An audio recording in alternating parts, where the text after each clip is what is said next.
What is up, guys? Car coming at you with another Magic the Gathering Arena video. In today's deck breakdown, we are going to be looking at a mono black deck that I've seen kind of pop up a little bit more in the arena. If you guys may have seen it pop up too, pretty much the focus is kind of like Divisions decks where you play a whole bunch of mono black spells in a sense, and it's only black. There's no other colors in the deck. And the focus here is to build up your devotion counter to take advantage of devotion as a whole. This one doesn't play like one of the gods. It instead uses the devotion to play other cards and abilities that pretty much give you some sort of advantage. And then there's a cool resurrect mechanic in the deck to kind of bring back your creatures if they do leave the battlefield in a sort. It's a deck list that I have seen gone all around. There's various ones out there that play, a little bit more of this, a little bit more of that. Some play, certain enchantments that kind of give your creatures bonuses based on your devotion, kind of allowing you to also have black mana. And then there's other ones that are just more creature based and then kind of like allowing you to pretty much just focus on playing black cards. If you like these videos, hit that like button. If you want to know when I post videos like this, hit that subscribe button. But let's get on to the deck. Scar TV. Alright, so pretty much this is the mono black deck. It is pretty straightforward. As you can see, based on the mana costs on the one side, pretty much everything is black in cost. There's very few colorless additives onto most of the cards. Everything's at least given one or two, if not more, black mana cost symbols in the top right hand corner of the card to play, which adds up to our devotion counter, which kind of then overall helps the nature of the deck. So pretty much it's straightforward. You got the cat that you're very familiar with. It's one of the things that most people don't like. It's the cat that you gain one life, lose one life, then of course you throw it into the oven, you bring it back, you gain one life, lose one life. It's one of those things that kind of do get annoying, but it is very good for this deck because the deck is about kind of like pinging your opponent's life points in a certain way, and then also kind of giving you the advantage. Plus it costs 1 black mana, good card, makes sense why it's in the deck. Then you got Knight of the Ebon Legion, another good strong mono black card. It's a 1-drop 1/2, which is good. And then pretty much it has a +3/+3 ability, gives it Death Touch until end of turn, which is good, especially if you're kind of like not really drawing anything. You can kind of swing it for like 4 on turn 3, and then also give it Death Touch. So if they have something bigger, or if you're blocking into something that you want to kill off, you can play this. And then if they lose 4 more life this turn, put a +1/+1 counter. So even if you don't attack with it, if you can deal 4 damage to them in a single turn, you can give this a +1/+1 counter, which is still a very strong ability. Which is oven. It's good to throw things into if you want to get the effect, like the cat. There are other things you can also throw into the oven to kind of get a thing that we'll go over later when we get further down into the deck. But pretty much this is a good way to sacrifice a creature to get it off the board if you want to, get food counters if you need them to gain life back, and or use abilities of other cards that we're going to kind of break down as we go through the deck. Then you got Temeric's Chosen, just another devotion legendary enchantment creature. It's not the main thing, so we're only playing 2 copies of it, but pretty much its toughness is equal to the amount of devotion we have. The black can become it by just coming in by itself. It's a 2/2. Playing anything else, it's just going to get bigger. And then you can tap 2. You can exile 2 cards from graveyards. You gain 1 life each way. So if you want to target like an Uro or any of those cards with an escape, you can pretty much get rid of them, and then you gain life in this way if they're creature cards. So it's very good attacking escape creatures in that sense. Then you got Yarok's Fenlurker. Interesting card here. It's a 2-cost 1/1, but the benefit of this is that when it comes into play, the opponent exiles a card from their hand, doesn't discard it, they put it into their exile, so they can't really get it back. As well as you can add +1/+1 if you really just wanted to swing in for a little bit more damage. But it's a pretty decent card because for 2 mana, you pretty much discard a card and you get a creature out of it, which isn't that bad. I mean, it's weak, it may get killed off very quickly, but at least you're making them waste, you're pretty much losing 2 cards for 1 card. Next is Ayara, First of Locthwain. When she enters battlefields or under your control, each opponent loses 1 life and gain 1 life, and as whenever another black creature enters the battlefield under your control, you also lose 1 life, gain 1 life. So pretty much you play her, your opponent loses 1 life, you gain 1 life, and then if you play any of the creatures after her, you lose 1 life, gain 1 life. It gets very interesting with the cat. You witch's oven it, bring it back again, lose 1 life, gain 1 life, and on top of the cat also makes you lose 1 life, gain 1 life. You kind of see like the idea here. It's pretty much making your opponent lose life, you gain life. Very strong card with the cat. Very interesting mechanic there. Midnight Reaper, non-token creature you control dies. Midnight Reaper deals 1 damage to you. You draw a card. If you add it with the cat, you get a card draw out of now of this, and kind of, you don't get the life gain because you're canceling out the life you're gaining, but overall you end up drawing a card, which is good very early. We're only playing one of it's not the main concept here. There's various other things that we can get into. We can make adjustments too if we don't think that this is good. Like you may want to go one more of these, and maybe get rid of maybe one more of I don't know, Yarok's Fenlurker if you don't think that's a strong card. But so you don't want to be in a situation that you have one of these out on the board, can't get rid of it, and this is pretty much picking any of your life gain away. So it's not the most important thing, but I do get that getting the card could be beneficial. Then after that, we got Murderous Rider. I mean, it's a staple card. It's destroy target creature or planeswalker, which is very, very strong. You lose 2 life, but then you also get to use it and play it as a creature, and pretty much it has lifelink, and then whenever it dies, you put it at the bottom of the owner's library. So a 2-for-1 card, very, very good.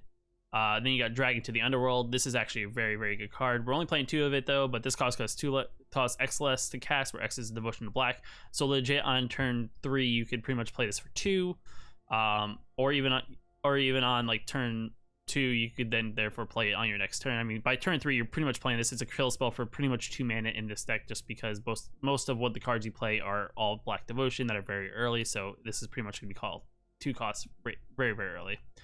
Then this is where the mechanic gets very, very interesting with a lot of this stuff. Maybe besides the cap, but the Nightmare Shepherd, you know this card, you may have seen this card. It can get very annoying if you don't kill this card first and you start killing your opponent's creatures. Pretty much this guy can bring back those creatures as a 1/1 copy of those creatures, but it's also, you know, it's a copy. So you add this to something like Yarok's Fenlurker.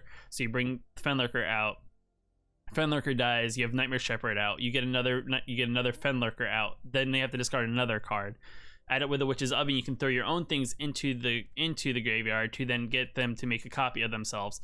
Kind of like it sets up like the end game here, because like the next card we're going to talk about is pretty much going to be the finisher. Pretty much of if you have this out plus the next card, you're pretty much going to more than likely swing the game back in your favor and have a very, very good chance of winning.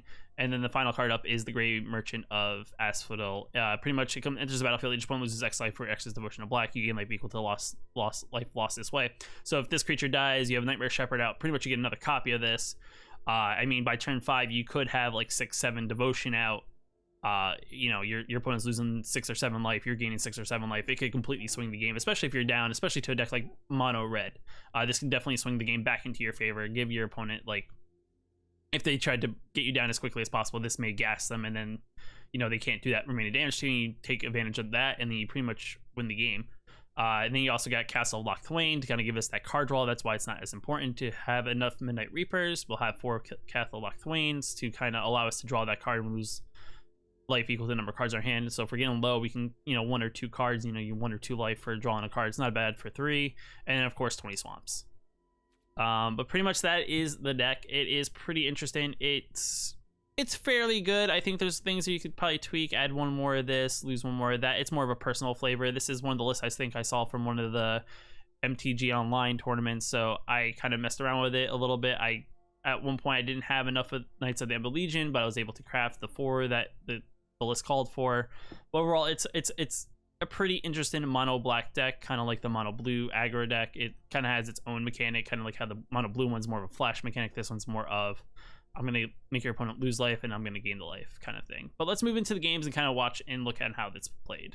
All right, so we're just going to do some playing games. At some point I do need to push for maybe getting to platinum in this season. I'm still, I think, gold rank like 4. But I mean, I could probably push that during the week or something like that when I get more things. But yeah, we're just gonna move on into some games. Hopefully we get into some. The one thing I actually have been noticing as we're sitting here waiting is, I don't know if anyone else has noticed this. If you have, let me know in the comments below. But I feel like I've been playing against people, and if the game goes out of their favor, they pretty much almost immediately give up. I don't know if it's something new, but I've noticed something more recently. So if like for example, we're gonna get the advantage on our opponent and our opponent doesn't like that, they're going to pretty much scoop and call it a day. So I guess I can see some people wanting to be like, you know, I'm just gonna move on to the next game, yada yada yada. But I feel like I've noticed it a lot more. Our opponent's thinking about their hand. Can't tell. They may be higher level on their mastery pass just based on their bird. I mean, I don't know if my bird is actually low level. I'm just making my move around by looking at him. Since we're playing on black, we'll make him white. Kind kind of dissuade our opponent from thinking what cards we're playing. He's really taking a long look at his hand. It's either his game crashed or he's literally really thinking about the cards he has. I mean, our hand's pretty good. I mean, we don't have any real plays on turn 2. We have our oven on turn 1. Maybe we'll draw into something on our second turn. But Araya is pretty good. We can play also the Midnight Reaper. I mean, Araya is also good too. I forgot to mention in the breakdown of the video, but you can also sacrifice a creature from her mechanic and you can draw a card, which is good, especially with a Shepard if you just want to kind of like throw something off the board real quick and then get a card advantage out of it. Definitely pretty good. I've also been thinking about also playing some best of 3s. I just figured, you know, I can get more variety of decks from playing singles. Our opponent's literally timed out unless they're literally roping us. We're just gonna wait it out though because nothing's happened, so we'll let them burn through their timeouts. But I mean, we have a good hand. I think the other thing too is I've noticed more people like rope. I think they try to see if they can get an easy win by letting their opponent like concede like right off the bat. I don't know what it really gains other than maybe getting like, you know, free 250 currency. All right, well, we're gonna play a swamp. Yeah, we'll play that this turn. Yeah, they're playing mono red. I mean, is it bad enough that they're already playing a very strong deck? I mean, we're probably gonna hit for like 2 or 3 this turn. Or it's possible they're playing on a potato. That is also a possibility. Okay, so they have interesting. I mean, I'll play this and I'll gain my 1 life back. Do you have like a discard? Interesting. I'll gain my 1 life back that you just shocked me for.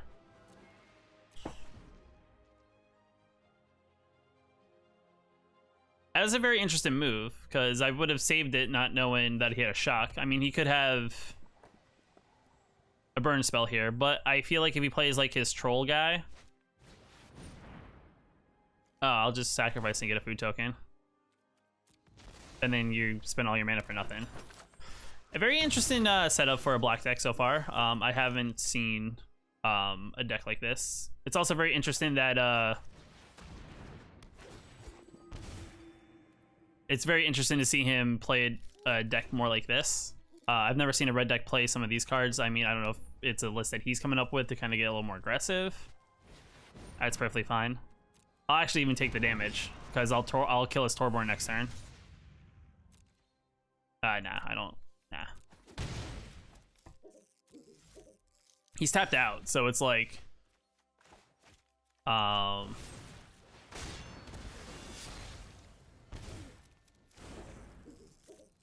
not in a position that I'm like worried, so I'm not gonna attack. I'll wait. I mean, as long as we can draw like 1 mana, we can get a Shepard. That's pretty strong here. His deck has been very aggressive to the face. Interesting. He's really trying to draw into something. You got a mana and a bird.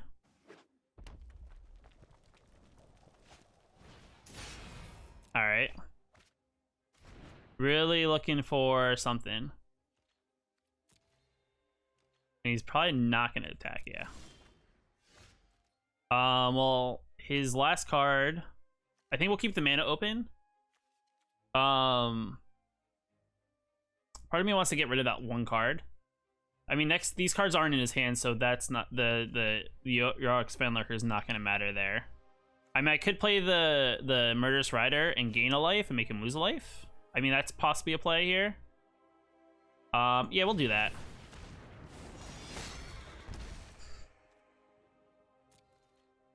I don't think he'll block. What does he got? I mean, he may do that. We'll hold back. He's drawing a lot of land. If he doesn't play the cards he have in his hand, though, he like loses them. Torbrand, it's fine.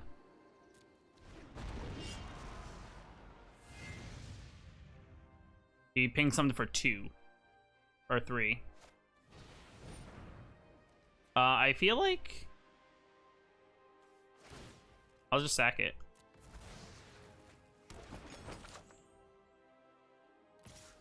As first strike, so even if we block here, it's we don't kill it because it'll do 2 more than its 1/1, so it kills this first. So we're not gonna block. There's our mana. Well, he just lost all his things. We'll get rid of the Torbrand again. I'll take the plunge. I could get in for a quick 2 damage, but I don't want to risk it in the fact that he could have something. I mean, he could play that. I don't know what that last card is. Whatchamacallit doesn't kill us. I think the 2 life here is actually better, so I think we're gonna attack, get the free 2 damage, gain 2 life. Unless he has something crazy, like he draws something that gives something haste and also then more damage. That's fine. That's still fine. 1 damage. He has 1 card in hand, so I think we're gonna make him discard it. This is actually really, really good here. We can play this, exile your last card, which was okay. So he had an active treason. Interesting. This is cheap. We'll leave mana open. Will not attack and turn. It's fine.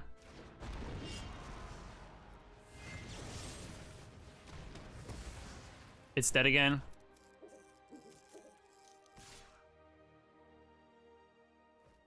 Interesting.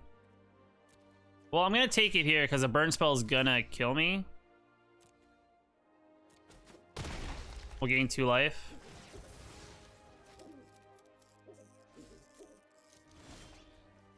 That's good. I think I'm gonna play the Shepard because it's big.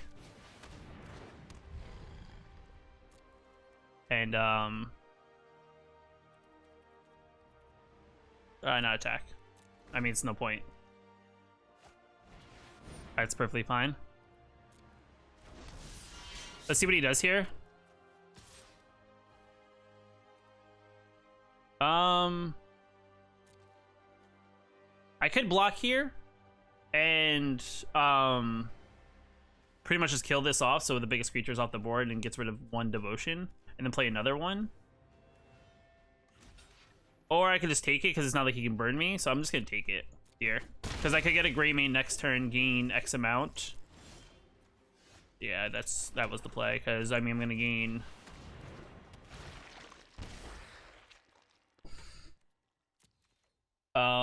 we'll swing 4 in the air because he can't block, and then we'll sacrifice the Greymane and then pretty much make a copy of it, and then pretty much win the game. And it's as if the deck never scuffed us, and that's like the cool little combo you can do with the deck. That is kind of how that deck combo works there, where you kind of like, I mean, we play against a aggressive deck, so I mean but we got the advantage of it. He was playing a weird version with some burn spells with X. I don't really know if that's how I feel about that personally for a burn deck. He did also burn us to the face. Or I think he could have utilized the burn and maybe went towards a creature and saved it for like if I blocked. This hand's actually really strong. We can play the Knight right off the bat. Got a Temerate for turn 2, or a Fenlurker, depending on how we want to do. We pretty much got turns for we got plays for the first few turns, so we can kind of not worry about whatever our opponent's really playing off the bat. If they're playing red, I don't think I'll be worried. Just on the basis of we have a Knight here that can pretty much absorb their first attack, and then on turn 3 this is a 2/3, which then gets this out of the range of a giant. So overall a good start in hand, and we have things to kind of look at their hand. If they're playing something slower, they're probably playing mono black, maybe. Fair. Okay, so we're playing against a mirror match, which is interesting. So I think in this case, we'll play that, and then we'll play this. I think next time we drop, there's no point. They're just gonna block into each other, so we're not gonna activate. There's, like I said, no point. We're just gonna look for an opportunity against the mirror and see what we can do. He didn't draw anything, which is good. I could actually Murderous Rider here, kill this, and attack him for 3, which I think it's 4 or more. Crap. I could Fenlurker him, make him discard a card, and attack him for 2. I think we'll do that. We'll make him discard or exile a card. And then we'll play the Witch's Oven, just to have. Interesting, Witch's Cottage. So he's playing Witch's Cottage.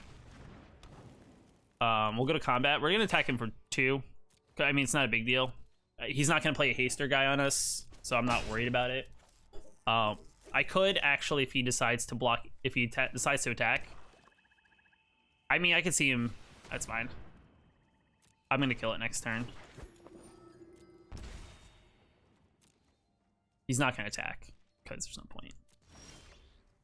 I'll grab another one. We will actually kill here.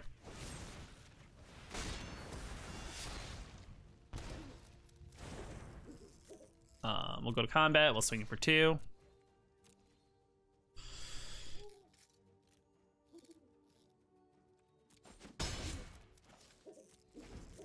I mean, it'd be great if we had a Shepard here on our next turn. He could have the Shepard. Okay, he's playing Erebos, so he's playing a different one. Whenever another creature dies, pay 2 life, you draw a card. Sacrifice another creature, target creature gets -2/-1. Interesting. He's not going to attack, of course. I could Murderous Rider his only creature, which I think he'll be upset about, but I think we're going to do it. He's going to pay 2 life. That's the real question here. We're going to attack in for all because our knight will get bigger. Well, in turn, ping him up 1. If I can get to turn 5 here, that's 2, 4, 5 devotion. It's fine. I knew that was coming. He's 3. It's not the biggest of deals. Pass to attackers. My turn. Yeah, we'll play it right back. So.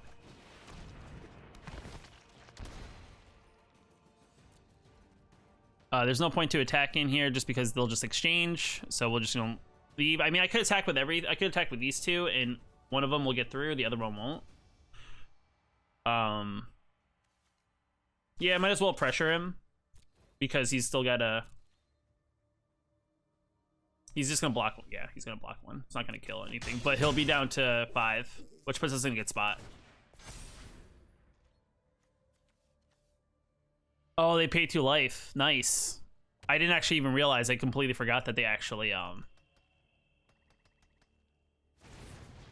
That's fine. A very interesting deck. I think they're playing like a lower end black deck, and I guess they're trying to get their devotion up. We'll get hit for something here. I'm not really worried. They're sitting back.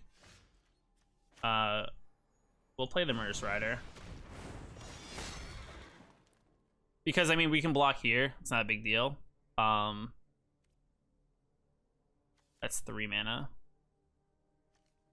If I could figure out how to kill this, this would actually be really, really strong at this point. I could exile 2 cards, gain 2 life.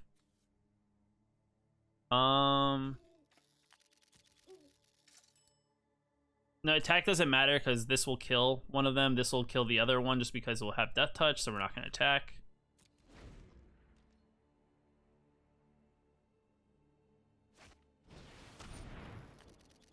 That's fine. In response, though, I am going to exile these 2.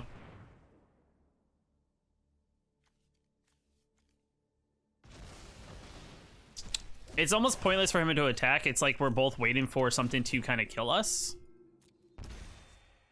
just on the basis of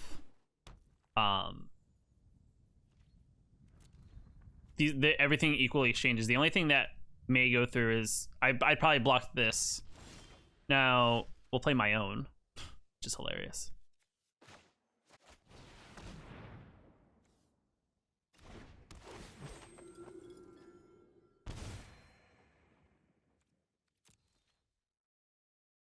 I kind of just want to play this, no attack. I'm just gonna play the second one. If I get a cat, that'd be actually very interesting here, because then I can actually ping him faster. He's gonna draw, so he loses only 1 life.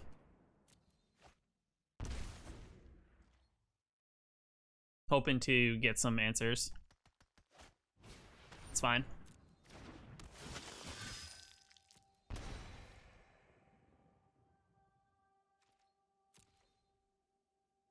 It'd be interesting to see if he actually attacks.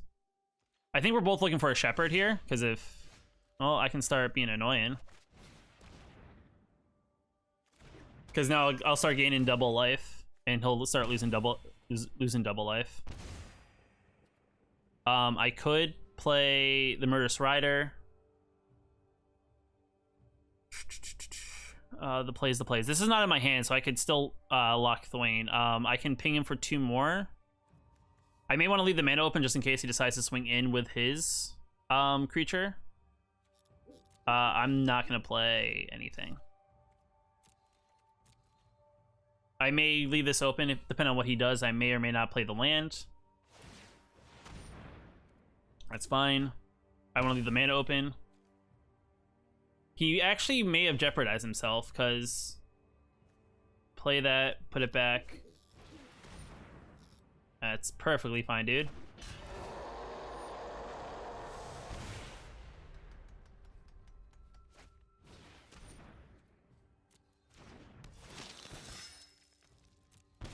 I'm not really worried though, because he doesn't have a machine on of any sort. If he passes to me, yeah. My turn.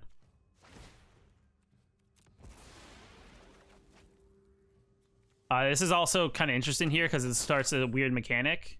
Is that this will actually make my this will actually make him gain a +1/+1 encounter. I may actually almost be able to kill him just by doing this, which is kind of like a stupid way to win in this like mirror matchup, but I'm able to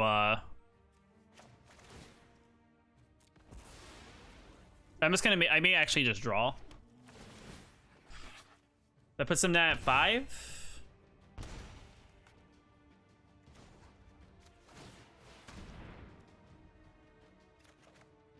All right, another black mana, which is okay that I got through that in my turn.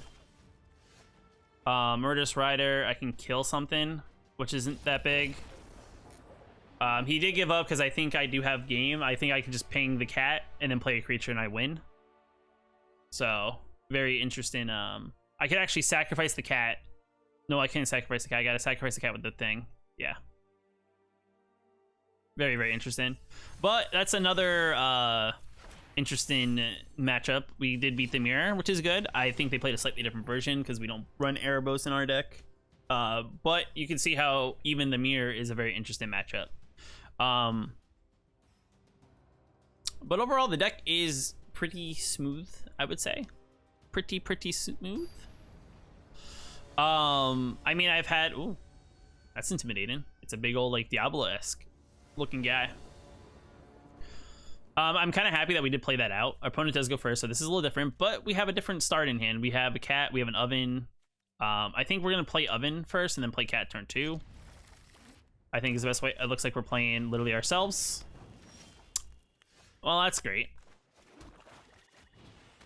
Welcome to the club, dude. Nice.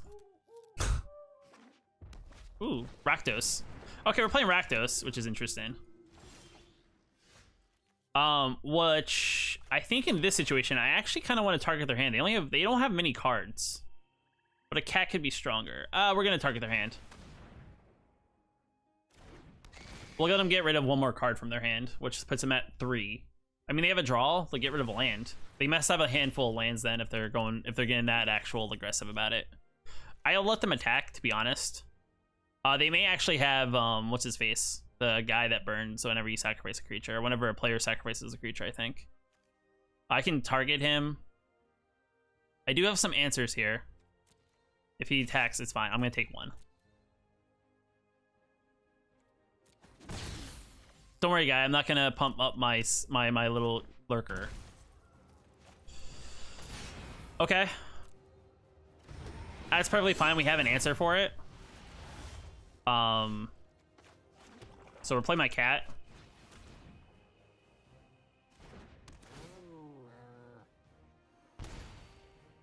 I could play this, but I don't think that's the play. I think I should leave the mana open so I can ping hit. So we're just gonna pass. I'm not gonna attack a 4/4. I mean, I could kill this now.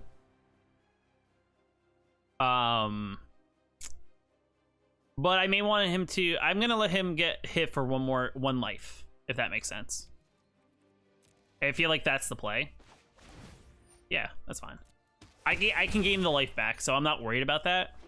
Plus, I kind of want to see what he plays.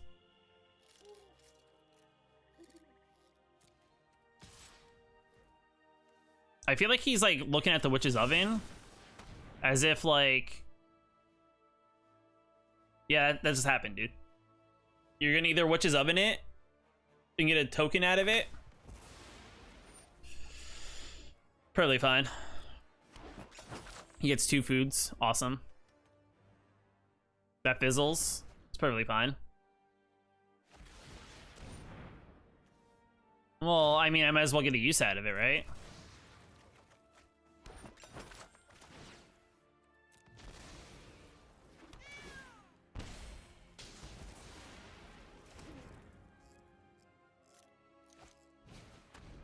Okay. So in this situation here, I actually think that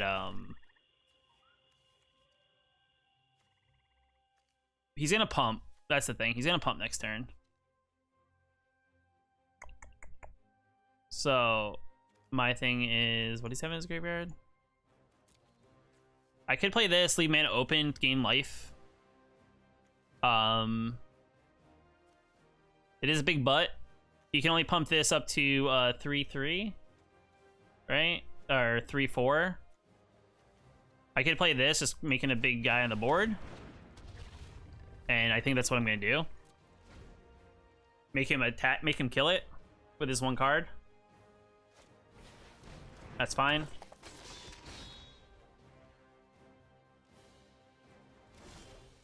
Which works into our favor because he didn't draw anything. I'm gonna play this.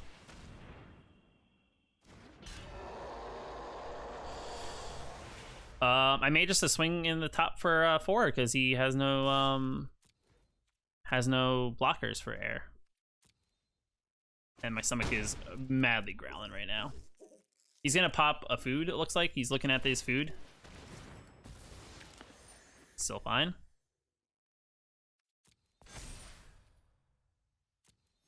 He's playing like he's playing around the oven and he's playing around this. So he's very intrigued. Okay. I'm gonna exile 2 your cards though. He's gonna sacrifice it. I'm gonna get the effect out of it.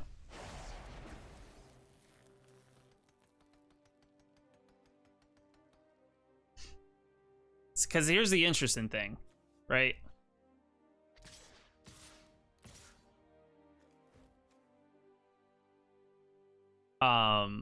He's gonna sacrifice it regardless in one of 2 ways. He's either gonna sacrifice it this way, get 2 mana and draw a card, which is the way I would do it. Well, I mean, I'm gonna block here, and I'll block there.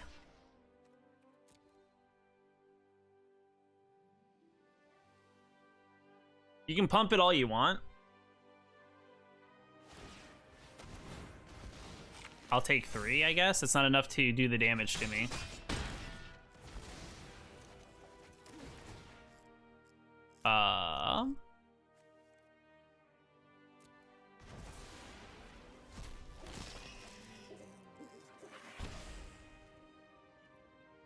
Yeah, we'll play both. Doesn't have anything in his hand. He's gonna sacrifice my creature. It's fine.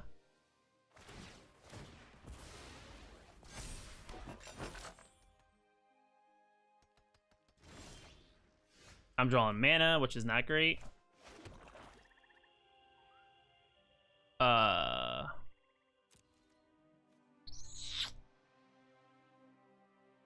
What is your thing? I'm not gonna attack because I want him to swing in on me. I'm gonna wait and see what he does. So here he's gonna do one of two things. He's gonna sacrifice a creature. That's fine.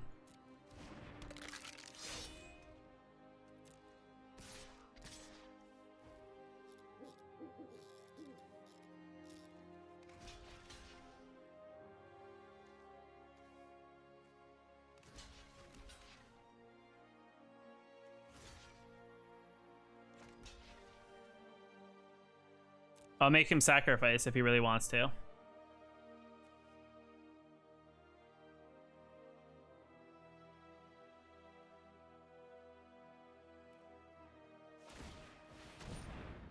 So like, it's a 3/5, or it's a 4/5. I can pump this up twice, makes this a whatchamacallit. These will exchange, I think.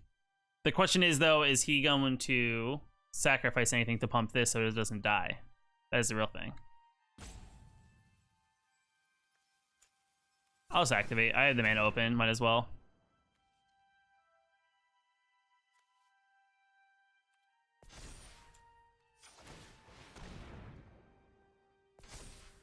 I had to do it. I only have 4/4 here. Yeah, see, he's gonna pump.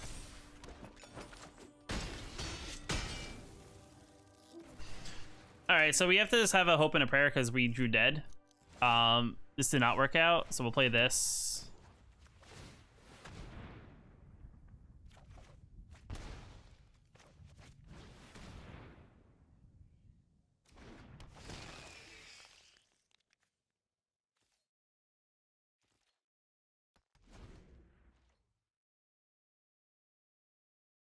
I just gotta hold out here and just hope for something to kill something. That is pretty much the thing here. But this is a cool little, like, cool little combo he's got here going on. Alright, we're just gonna concede because pretty much he has us where he needs us. Pretty much he's gonna sack our little Fenlurker, gain him some hand advantage. But, I mean, his deck got going. We kind of drew into lands. Maybe there was something I could have done differently, but overall, it wasn't a bad... We did the best we could with what we got. Like that's one of those things when you don't draw like anything to kind of keep your ramp going, like of hands. Like if someone against you has like hand advantage, it's very big. A couple of things kind of I was not expecting was the him gaining control of our creatures. I'm gonna keep this hand because I think this is kind of strong. I mean, it's not... We got a lot of land. I don't play too many land. I only play 24, so I think this is okay. Because it's like we have a turn 1, turn 2, and turn 3. We're literally playing against literally the same decks. I actually kind of want to play this.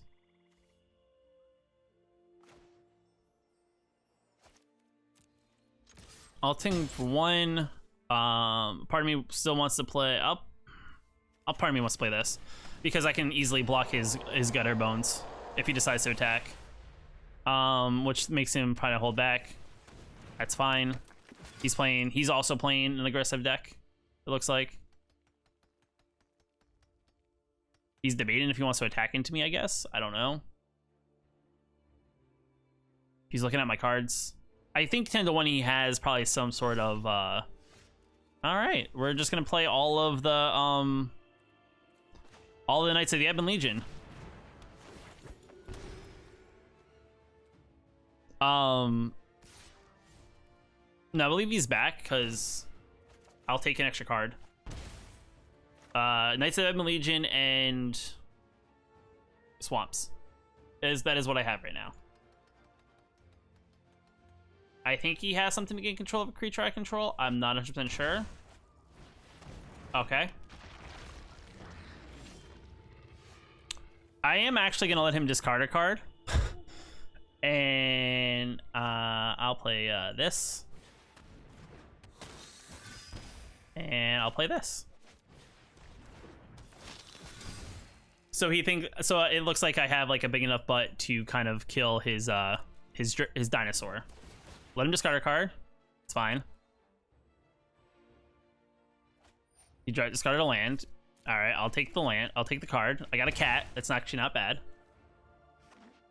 Awesome. Still fine. He's gonna swing in. Other creatures get +1 when token drives. Sure. I think he's gonna stupidly attack in. Oh, then we'll just kill this at the end of turn.